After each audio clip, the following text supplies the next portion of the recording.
मसाइल को हल करने वाला कोई तुम्हारा नेता, कोई तुम्हारा खिदमतगार नहीं जीत पाया है ना। अब की बार एक मौका आया है कि अमूर के मसाइल से लड़ने वाले खिदमतगार को चुनो।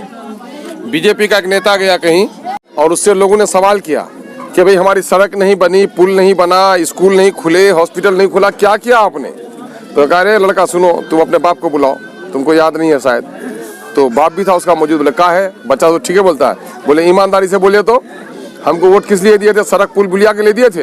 हमको दिए थे वोट राम मंदिर के नाम पर दिए थे कि नहीं दिए थे? राम मंदिर बना रहे हैं कि नहीं बना रहे हैं? तो सारा आदमी चुप हो गया।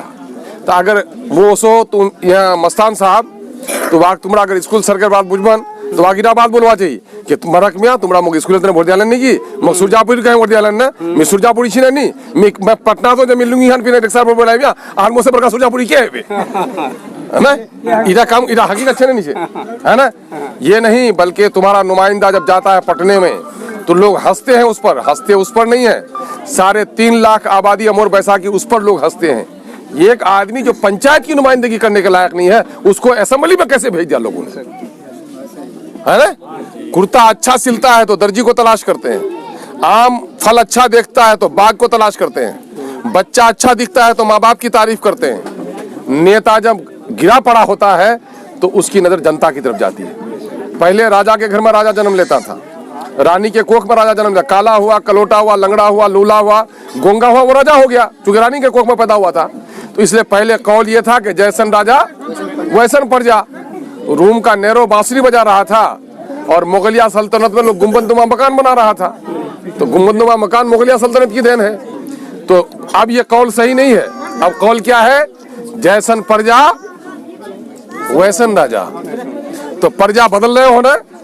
मैंने कल एक बात कहा, प्रजा बदलेगा तो राजा बदल जाएगा। नीयत बदलेगी। नीयत जा रहे थे तुम लौटा, अचानक खबर आ गई कि नहीं कठा मठा में मेरा रिश्तेदार बीमार हो गया है, तो नीयत बदल गई तो रुख बदल गया ना। दक्षिण की तरफ जा गए, उत्तर हो गए। जुआ शराब खेलता था आदमी, तबलीगी जमात में चला गया, नीयत बदल गई तो दाढ़ी टोपी लग गई ना चेहरे पर। तो नीयत बदलता है तो अमल बदल जाता है इंसान का। आपकी बार नीयत बदल रहे हो तो नीयत बदलो तो इंशाल्लाह नेता बदल जाएगा आपकी बात, है ना। अच्छा, दो बात और सुन लो, मैं बार बार यहाँ नहीं आऊंगा। एक तो है तुम्हारी नेता की खूबी। एक बात मैं अक्सर दोहरा दोहरा कर लोगों को समझाने के लिए कहता हूँ, गाँव का बेटा बेटी का रिश्ता करते हो कितना तहकीक करते हो। एक दामाद आवारा हुआ, लड़का कैसा है, चाल चलन कैसी है, घर कैसा है, लड़की है तो खूबसूरत है लेकिन चाल चलन कैसी है, उसकी माँ कैसी है, नानी कैसी है, बहुत खूबसूरत है, बहुत जान बेच देने वाला है, लेकिन कहिएगा कि लड़की का झगड़ी बहुत है, रिश्ता रुक जाते हैं ना आप। तो मामला यह है कि बाल बच्चे का रिश्ता करते हो तो तहकीक करते हो, पूछते हो, है ना। रात को शौहर बीवी कहीं मशवरा करते करते तारीख इनका सुबह हो जाती है कि भाई मनसूबे डेटा वकील साहब बार बार उसको की करूँ हमरा। मामला ये है, क्यों सोचते हो? बेटी से मोहब्बत है तो दामाद के बारे में सोचते हो, बेटे से मोहब्बत है तो बहू के बारे में सोचते हो ना। एक लड़का आवारा होगा तो एक बेटी की जिंदगी बर्बाद होगी, और एक नेता नाकारा हुआ तो 3.5 लाख लोगों की जिंदगी बर्बाद हुई है। तो 3.5 लाख गुना ज्यादा सोचने की जरूरत है कि नहीं है? तो 3.5 लाख गुना ज्यादा सोचो। एमएलए क्यों चुनते हो? एमएलए 3 काम के लिए चुनते हो।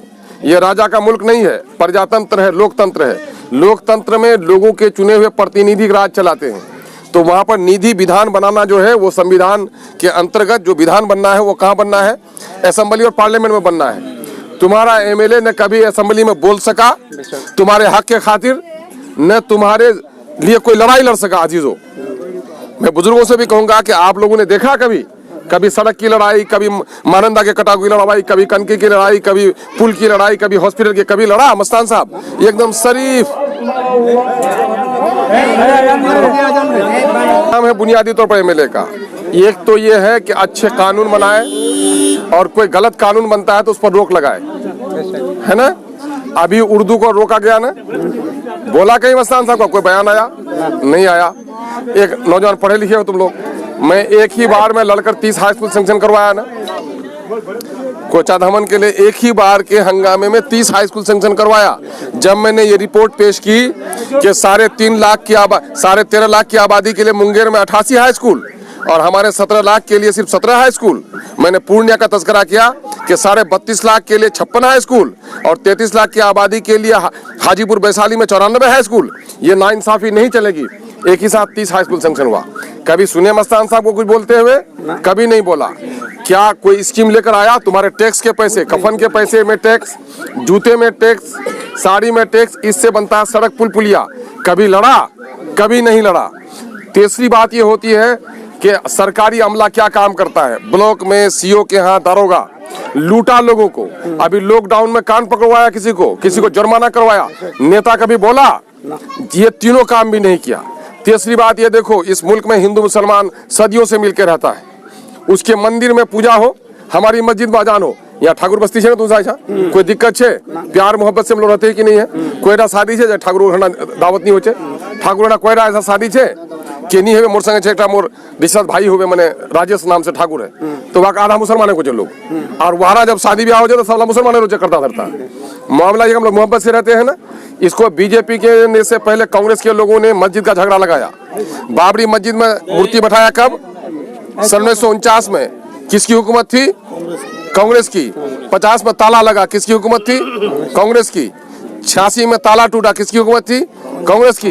92 में मस्जिद टूटी, किसकी हुकूमत थी? कांग्रेस की। और ये भी सुन लो ठाकुर लोग कि बाबरी मस्जिद टूटने के वक्त 46 मुसलमान था मेंबर, लेकिन सबसे ज्यादा अगर किसी ने बाबरी मस्जिद के टूटने पर आवाज उठाई तो हिंदू ने आवाज उठाई थी, सुनील दत्त ने आवाज उठाया था सबसे पहले, है ना। इस मुल्क में इंसाफ अभी बाकी है।